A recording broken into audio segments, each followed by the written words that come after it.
The poet Rilke said, "Perhaps all the dragons of our lives are princesses who are only waiting to see us once beautiful and brave."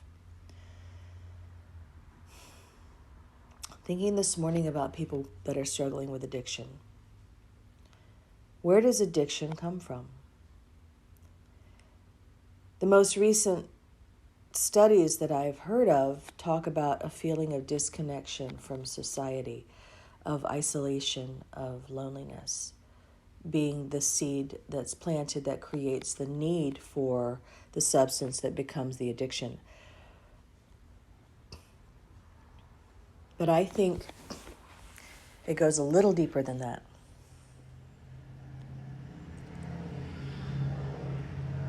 Why would someone from a close-knit, loving family become an alcoholic? Is there a reason? Is there a reason why somebody with two loving, wonderful parents who care about them turns to alcohol or drugs? I think we need to look at the individual and realize the true nature of what addiction is. Addiction is the malignant growth of compassion turned inward. When you are born with a gift for compassion and you are not taught how to utilize that gift, because we live in a society that doesn't understand how to view who a person is before they make them do things. You come into this world with this amazing capacity for compassion, and you get hit immediately with the pain that you see everywhere, literally everywhere.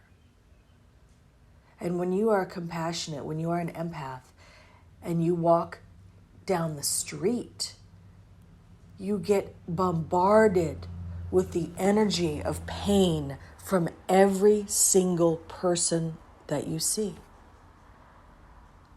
That is not something easy to withstand, and it is most assuredly not something easy to bear. And empaths who are not trained to receive a message and then release it will hold it within themselves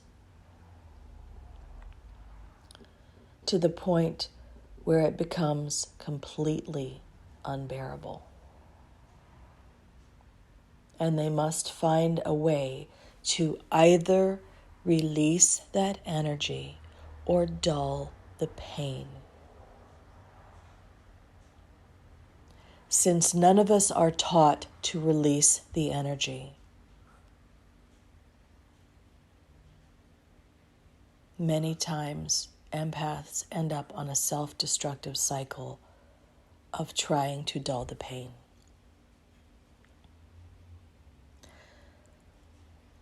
So I want to talk to you today if you're struggling with addiction, and I want to give you a message of hope and good news. There is not something wrong with you. You are not defective and broken. You are a profoundly sensitive individual in a profoundly violent world. Let me say that again. You are a profoundly sensitive individual in a profoundly violent world.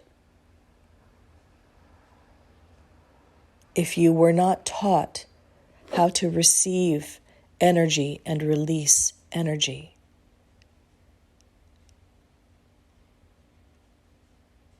that's not your fault.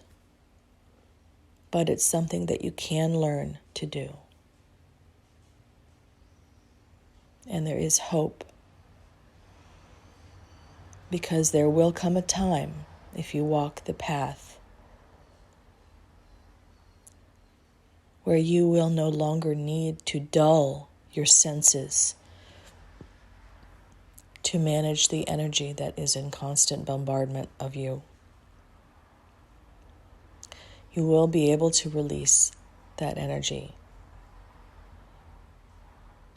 The only individual strong enough to carry the weight of the world's pain was Christ.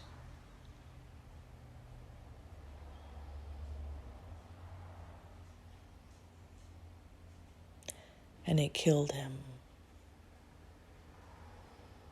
But he had a power greater than the power of this world.